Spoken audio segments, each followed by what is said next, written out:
ಹೋರಾಡುವ ವಯಸ್ಸು, ಹೋರಾಡದ ಮನಸ್ಸು. ದುಡಿದು ತಿನ್ನುವಾಗಲೇ ಈ ಪರಿಸ್ಥಿತಿಗೆ ಬಂದು ನಿಲ್ಲಿಸಿದ ಸರ್ಕಾರಗಳ ವಿರುದ್ಧ ಹೋರಾಡದಿದ್ದರೆ ಬೇಡಿ ತಿನ್ನುವಂತಹ ಕಾಲವೂ ಕೂಡ ಮುಂದಿದೆ. ಅವತ್ತು ನಿಮ್ಮ ಪರಿಸ್ಥಿತಿಗಳು ಮತ್ತು ನಮ್ಮ ಪರಿಸ್ಥಿತಿಗಳು ಹೇಗಿರಬಹುದು ಅನ್ನುವುದನ್ನು ಒಮ್ಮೆ ಯೋಚಿಸಿ. ಏಕೆಂದರೆ ಇವತ್ತು ಹತ್ತಾರು ಕಂಪನಿಗಳು ಕೋಟ್ಯಾಂತರ ರೂಪಾಯಿ ಬ್ಯಾಂಕ್ ಬ್ಯಾಲೆನ್ಸ್ ಇಟ್ಟಂಥ ಕುಟುಂಬಗಳಲ್ಲೇ ಎತ್ತ ತಂದೆ ತಾಯಿಗೆ ತುತ್ತು ಅನ್ನವನ್ನು ಹಾಕೋದಕ್ಕೆ ಆಗದೇ ಇರುವಂತಹ ಎಷ್ಟೋ ಕುಟುಂಬಗಳಿದೆ. ಅಂತಹ ಕುಟುಂಬಗಳನ್ನು ನೆನೆಸಿಕೊಂಡಾಗ ನಮ್ಮಗಳಿಗೆ ಮನಸ್ಸಿಗೆ ಬರೋದೇನು ಅಂದರೆ, ನಾವು ನಮ್ಮ ಮಕ್ಕಳ ಬದುಕನ್ನು ಕಟ್ಟುವ ವಯಸ್ಸಿನಲ್ಲೇ ಸರ್ಕಾರಗಳು ನಮ್ಮ ಬದುಕನ್ನು ಕಟ್ಟಿ ಕೂರಿಸಿದೆಯಲ್ಲ ರಸ್ತೆಯಲ್ಲಿ.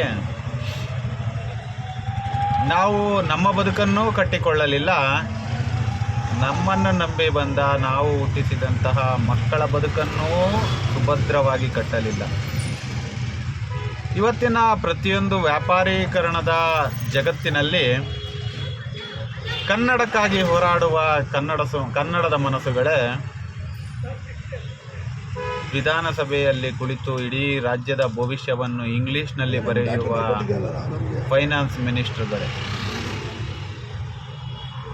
ರಾಜ್ಯದ ಜನತೆಗೆ ಅರ್ಥವಾಗದ ಕೆಲವೊಂದಿಷ್ಟು ಇಂಗ್ಲೀಷ್ನ ಪದದಲ್ಲಿ ರಾಜ್ಯದ ಭವಿಷ್ಯವನ್ನು ಬರೆಯುವವರು, ನಾವು ನಮ್ಮ ಮಕ್ಕಳಿಗೆ ಭವಿಷ್ಯವನ್ನು ಬರೆಯೋಣ ಅಂದರೆ ಬೀದಿಯಲ್ಲಿ ಕುಳಿತು ಹಾದಿ ಬೀದಿಯಲ್ಲಿ ಹೋಗುವವರು ಬರುವವರನ್ನು ಕಾಯುವಂತಹ ಸುಸಂದರ್ಭಕ್ಕೆ ತಂದಿಟ್ಟಂತಹ ಸರ್ಕಾರಗಳು.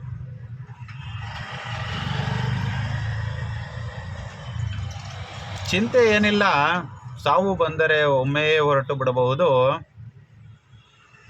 ಆದರೆ ಬದುಕಿದ್ದು ನರಕ ಅನುಭವಿಸುವುದಿದೆಯಲ್ಲ, ಅದು ಊಹಿಸಲಾಗದು. ಇವತ್ತು ಹಲವಾರು ಜನಗಳನ್ನ ನಾನು ಭೇಟಿ ಮಾಡಿದಂಥ ಸಂದರ್ಭಗಳಲ್ಲಿ ನಮ್ಮ ಹಿರಿಯ ಆಟೋ ಚಾಲಕರುಗಳು ಅವರ ಸುದೀರ್ಘ ಪಯಣದಲ್ಲಿ ಅಂತಿಮ ಕಾಲಘಟ್ಟದಲ್ಲಿ ಕುಳಿತು ತಿನ್ನುವಷ್ಟು ದುಡಿದು ಇಡಲಾಗದೆ ಪರಿತಪಿಸುವವರು ತುಂಬ ಜನ ಇದ್ದಾರೆ. ಅಂಥವ್ರನ್ನ ನೋಡಿದಾಗ ನಮಗೆ ಒಂದು ಸಲ ಏನು ಅನಿಸುತ್ತೆ ಅಂದರೆ, ಏನೋ ಒಂದನ್ನು ಸಾಧಿಸಬೇಕು ಅಂತ ಅನಿಸುತ್ತೆ. ಸಾಧಿಸಬೇಕು ಅಂತ ಬಂದಾಗ ದುಡಿಮೆ ಇಲ್ಲದೆ ಹಿಂಗೆ ರೋಡಲ್ಲಿ ಕೂತ್ಕೋಬೇಕಾಗುತ್ತೆ. ಇದಕ್ಕೆ ಹಲವಾರು ಕಾರಣಗಳಿರಬಹುದು. ದುಡಿಮೆ ಇವತ್ತು ಸಂಪೂರ್ಣವಾಗಿ ಕುಸಿತ ಕಂಡಿರೋದಕ್ಕೆ ಹಲವಾರು ಕಾರಣಗಳಿರಬಹುದು.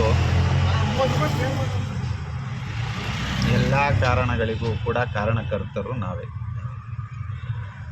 ಎಲ್ಲೋ ಒಂದಿಷ್ಟು ಜನಗಳು ಮಾಡುವಂತಹ ತಪ್ಪುಗಳಿಗೆ ಇಡೀ ವರ್ಗವನ್ನೇ ದೂಷಿಸುವ ಸಾರ್ವಜನಿಕರು. ಆದರೆ ಅವರ ಕೆಲಸ ಕಾರ್ಯಗಳಿಗೆ ಬೇಕಾಗಿರುವುದು ಇದೇ ಚಾಲಕರು. ಚಾಲಕರ ಬದುಕು ಅರ್ಧಂಬರ್ಧ ಹೊಟ್ಟೆ ಪಾಡಾಗಿದೆ. ಇತ್ತ ನೆಮ್ಮದಿಯಾಗಿ ಊಟ ಮಾಡಿ ಕಣ್ಣಿಗೆ ನಿದ್ದೆಯೂ ಇಲ್ಲ, ತೋಳಿಗೆ ಶಕ್ತಿಯೂ ಇಲ್ಲ. ದುಡಿದು ತಿನ್ನಬೇಕೆನ್ನುವ ಹಠ ಛಲ ಎಲ್ಲದೂ ನನ್ನದೇ. ನಮ್ಮ ಮಕ್ಕಳ ಬದುಕು ಭವಿಷ್ಯವಾಗಲಿಲ್ಲವೆಂದರೆ ನಮ್ಮ ಬದುಕು ಕೂಡ ನಾಳೆ ಬೀದಿ ಪಾಲೆ. ಬೀದಿಯಲ್ಲಿರುವ ನಾಯಿಗೆ ಒಂದೊತ್ತಿನ ಅನ್ನವಾದರೂ ಸಿಗಬಹುದೇನೋ, ಯಾಕೆಂದರೆ ಇರುವ ಸರ್ಕಾರಗಳು ನಮ್ಮ ಪ್ರೀತಿಯ ಶ್ವಾನಗಳಿಗೂ ಕೂಡ ಮೃಷ್ಟಾನ್ನ ಭೋಜನವನ್ನು ನೀಡುತ್ತಿದೆ.